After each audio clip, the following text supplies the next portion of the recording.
everyone. I must say that, when it comes to these presentations, you'll note that in the program, it's really a pedagogically related presentation. And somebody could say, well, where's the research link to this? I really think that our pedagogy that we do is really learning in action. And if we are working with learning in action as teachers, then we really need to understand that the way in which we work has to be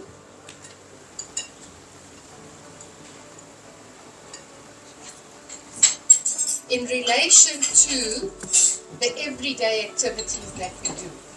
So I was invited in January, well, not in January, I think it was in October, November, by Anna to present to 3 groups of Polish students. So the one group was 16 students, the next one 16, and the next group 28. And this was in the first 2 weeks of January. And I thought, oh my Lord, where will I get the time to actually do this? Well, I must tell you that I was pleasantly surprised. The Polish students have lectures on a Friday night until 9 o'clock, on a Sunday afternoon until 8 o'clock, and I'm thinking, I don't want to work at those times. But normally, I would be sitting at home and doing that work. I wouldn't be having lectures. But I must tell you, those students were absolutely entertaining. So we had those lectures, and obviously with those 3 groups of students, there was so much work that was done. So what I'm going to do now in terms of the presentation is just share some of the work that was done by the students. And you'll see on this first slide, I'm showing student work that was completed.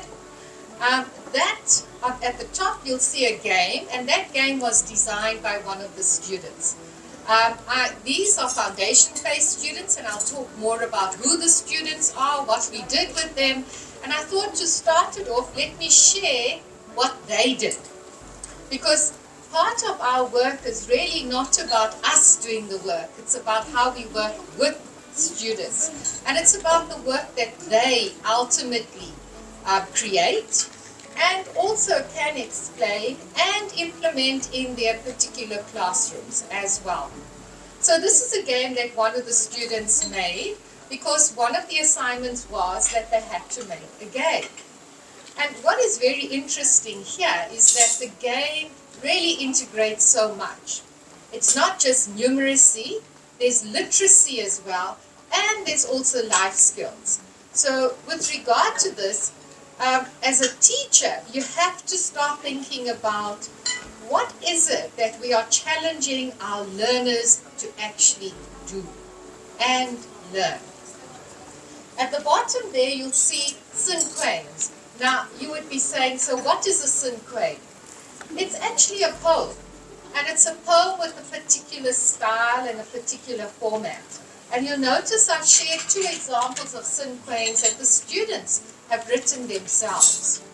And please, these are Polish-speaking students. Some of them can barely understand English. And yet, they managed to submit work in English. And we engaged in English. I know at some time some students were lost, but we found ourselves. But just looking at those synquanes, you can quite clearly see that the first is 1 word, then 2 words, 3 words, 2 words, and then 1 word. So besides the students getting an experience in English, they were also learning about a literary style of how you can make a creative piece of work for their own learners in a very simplistic style. So why give them poetry which has 5 lines with 10 sentences, all that type of thing? No. And this is very important, because here, if you look at the first object is a blanket. So you'll see later on, I'll tell you what the students have to do. So blanket, thick, soft, lying, hiding, resting, feels like shelter. And then the next one is about dreams. And that's how the student described her particular dreams. Oh, now I forgot what you said. Okay. part of the work also was that the students had to create a hat. Now, I'm just sharing one example. You can't see it clearly. Anyway, it's a hat, and it's made of 1, 2, 3 gloves. Okay, so she's got these gloves, plastic gloves, and she's blown into them, and she's made a hat. And this hat was shown to the class right at the end. And here, I'm just using 2 descriptions from 2 different students. This was our last class. In class, we presented our hats. Each of us described it, talked about how this hat can be useful in the work of a teacher.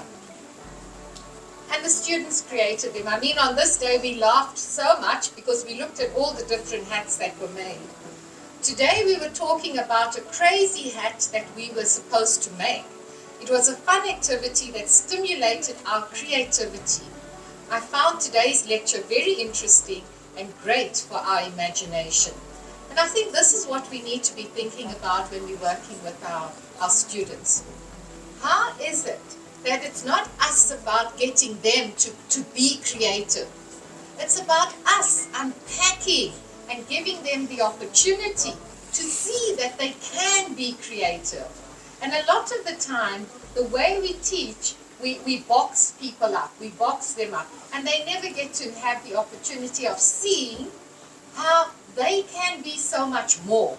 And that, for me, is part of engaging lectures. Okay? So, obviously, to Polish students, and looking at the engaging lectures, oh my, anyway, I'll carry on. So if we are talking about engaging lectures, I think I've already given you some examples of what engaging lectures are all about. It's not about standing and presenting, but it's about all of us being engaged in this particular process. And there are lots of questions. So in the introduction to the students in the first lecture, I gave them a whole lot of questions. And these are the things that we need to do in life. Ask questions like what, where, how, when, whenever. And if we start off with questions, we can start thinking about what are the possibilities of the responses. But if we are giving our learners responses and we are just questioning them on the responses that we've already given to them, is that learning? I don't know. So that, if you look at that next slide with the block and two shapes, one is a circle and one is actually a square. And the question there that I posed to the students was how something appears is always a matter of perspective. And as a teacher and learners in engagement, in learning about a particular topic, perspective is absolutely important. What is your perspective? What is my perspective? What is our perspectives? And how do we engage all of that in our discussions? And then I said to the students, well, this is the first lecture. Some of you understand English, some of you do not. I will be talking slowly. Right now I'm talking quite fast. I will talk slowly so that you can follow me. And some of them had Google Translate. And they were managing to actually participate in that way. And I said, if you look at that slide, this one, which step have you reached today? Do we actually challenge and consider this as we are working with ourselves and with our learners? And one of the important aspects that we really have to work towards is, yes, I did it. And it's not about you, but it's about me. I did it. And that achievement is so important for all our learners. And obviously, getting perspective here with regard to the geographical space. Some of the students had no idea of where South Africa really was. And some of them had no idea of even Durban. Where is Durban? Because that's the city that I come from. And you can see the 2 arrows. So we were really a transnational team, I don't know, whatever you want to say there. Transcontinental. Yeah, okay. We can use another word. Okay. So and I think when we start off with students, we start off with questions. So who are you? Do you understand who you are? What is it or how can you actually describe yourself? What is it that you do? And what is it that you know about yourself and what is possible? Okay, so now that needs to go away. Can I move that of yours to the bottom? Okay, so the program, to talk about the program, it was designed to engage students in the construction and implementation of knowledge, of teaching and learning strategies, assessment for teaching in the foundation phase, and in the context of South Africa and also Poland. So these are foundation phase, pre-service teachers, and some of them I would say are in-service teachers because they were already teaching, and those are the people who came in on Friday night and Saturday afternoon. They were already in a preschool teaching and they were taking these particular courses. And within this particular program, I thought it was very important to take them on a journey where they could explore who they are, explore what different objects are, and in that process, try to identify what their creativity is, construct and also use their particular creativity. So as I said, I taught in English, they were Polish students, and yes, at certain times I would actually go to Google Translate and I would try to speak in Polish as well. I wouldn't try and do it in front of all of you. You'll judge me too much. Okay, so now it's not going to go. Okay, because I moved this, I suppose.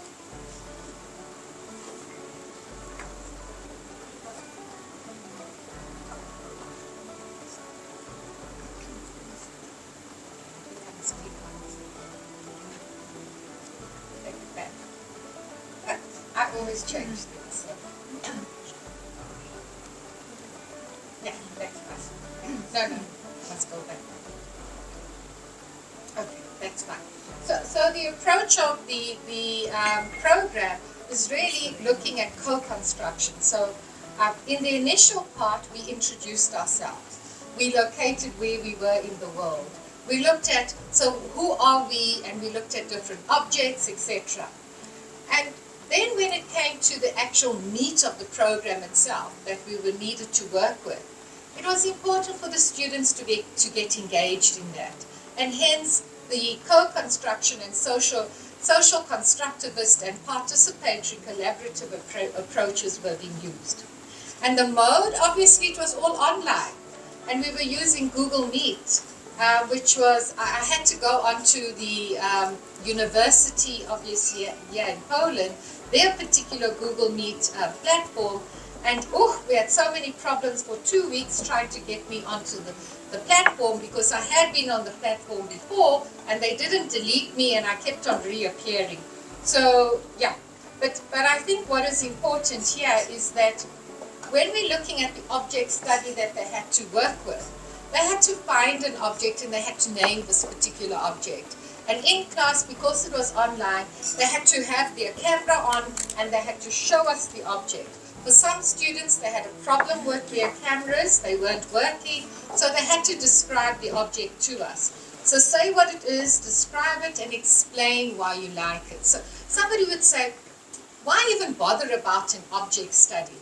These are foundation-based teachers. They work with concrete objects. It's so important that the learners are exposed and the learners are feeling these objects, they are describing them, whether it's the color, the size, the shape, whatever it may be, and also emotion. Explain why you like it. And I think what we really need to understand is the 3 H's, the head, the hand, and the heart. Everything I do actually integrates all of that all the time.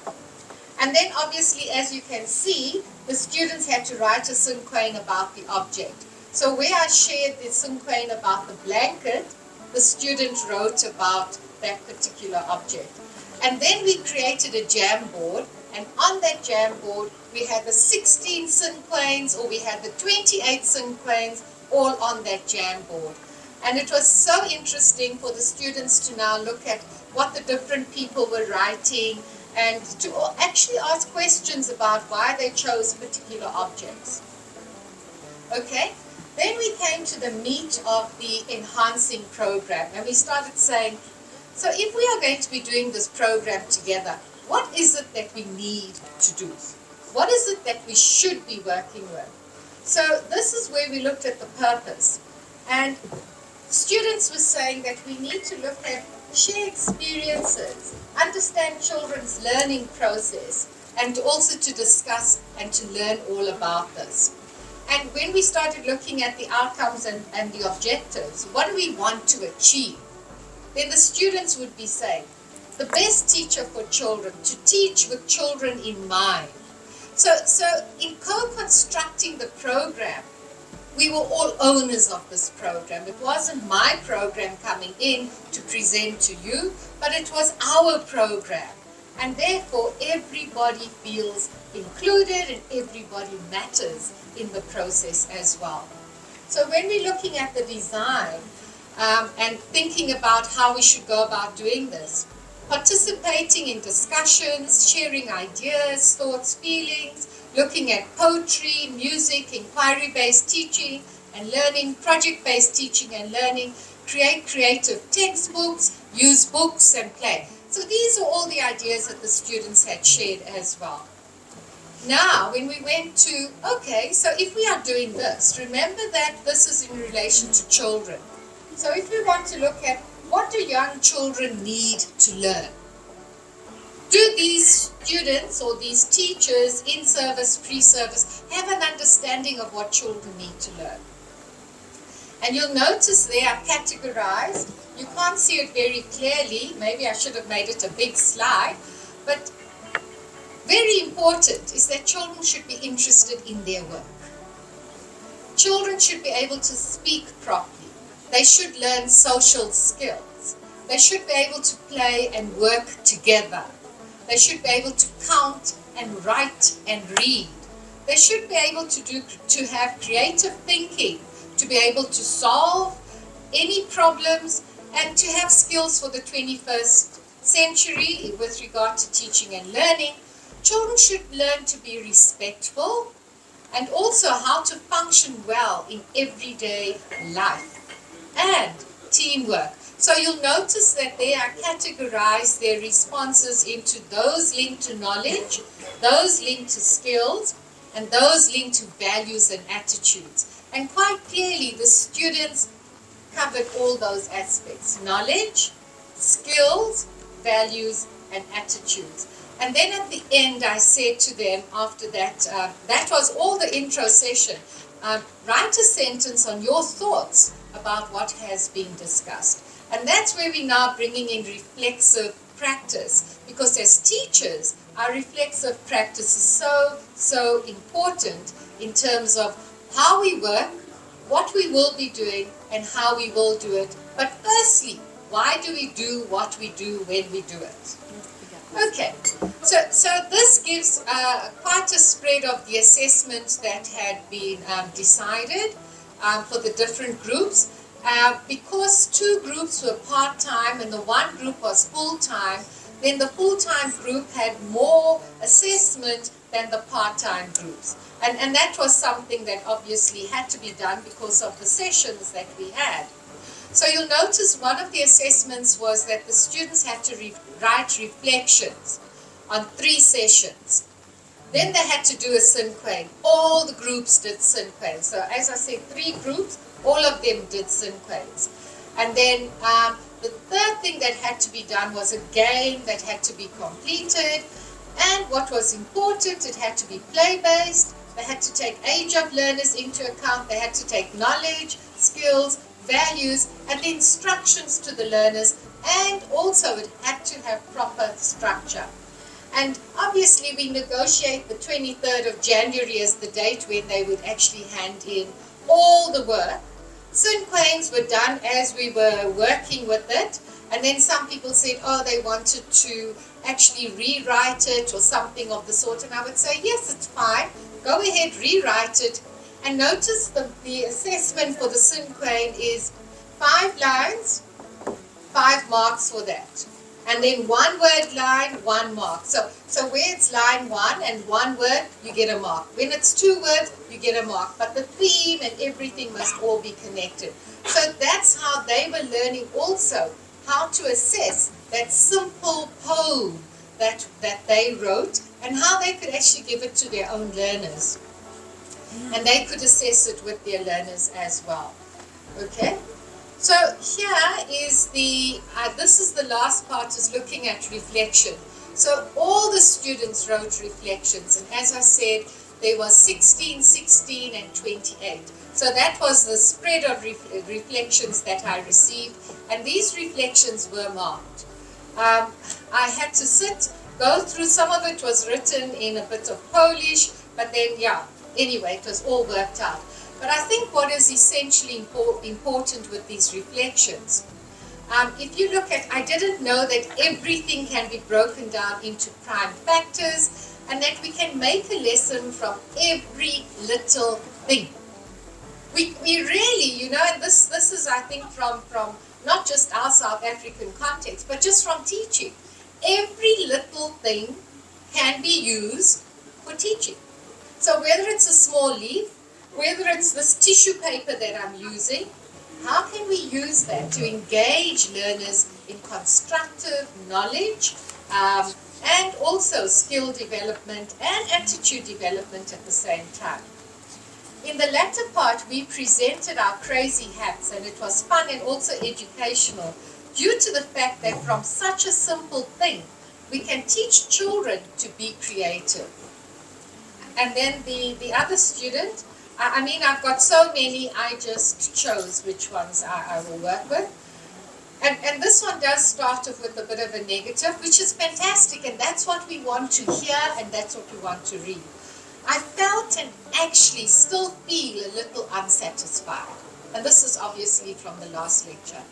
I missed learning about all this from the practical side. Obviously, it was online. So I think that whole issue, or that whole point about having face-to-face sessions with our students as opposed to having it online, yes, it creates a very big barrier depending on how we're going to be working with this. Nevertheless, all the classes were a valuable experience for me.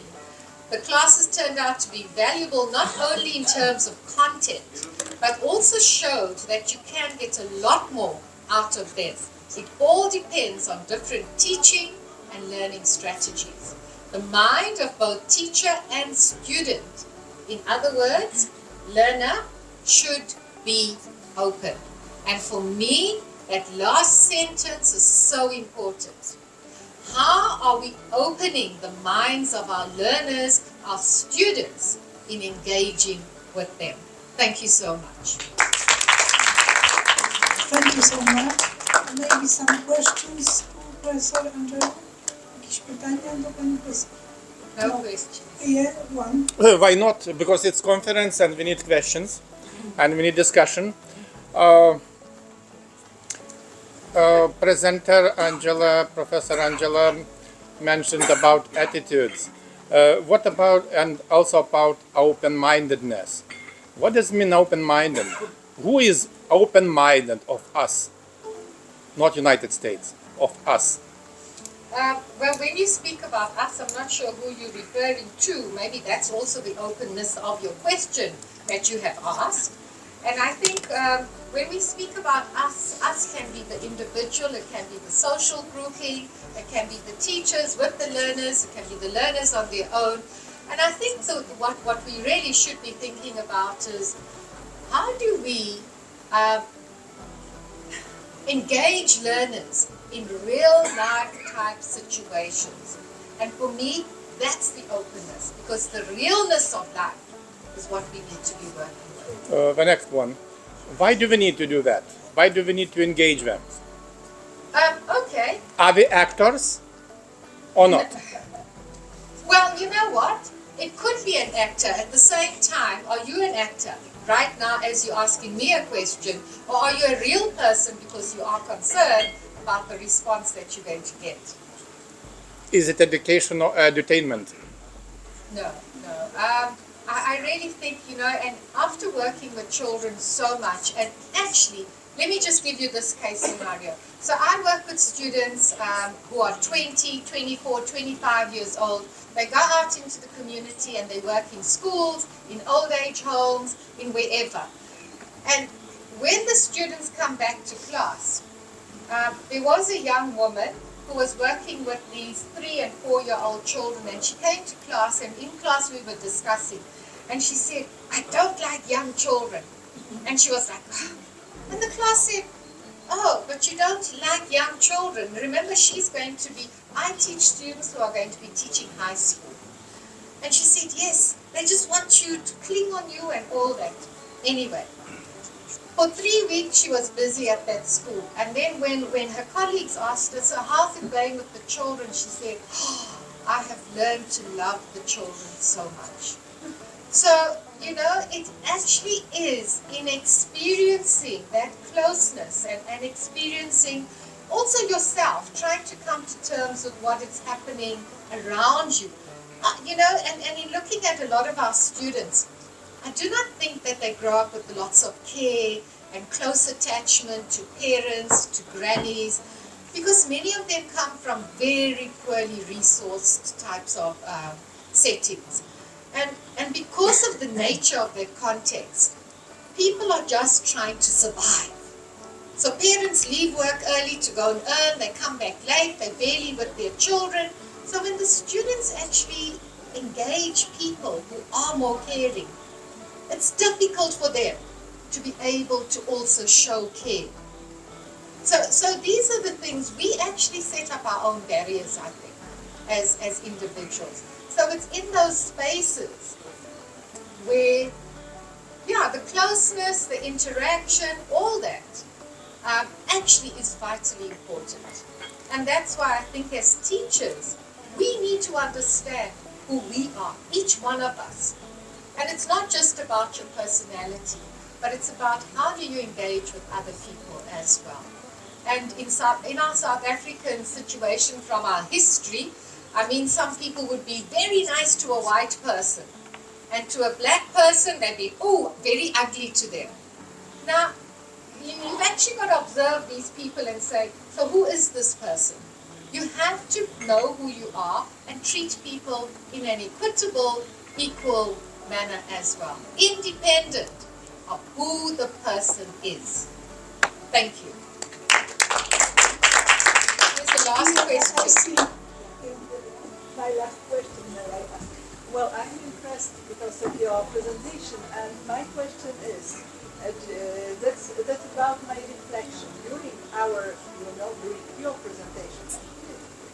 I want to ask you, maybe it's a word which is fashionable, which is up to date, mindfulness. Have you ever had? And let me complete my sentence. And I think that after your presentation, mindfulness, that's a feature we should develop as a teacher for ourselves, not only for our students, for our pupils, our children. It's number one is just to try. Am I right? What I'm talking is Absolutely. Your style of thinking, yeah? Yes, yes. And may I add that we actually do mindfulness programs with a mindfulness person, Mr. Moodley, with our students and ourselves. So we have mindfulness programs already. Thank you so much. Thank you so much.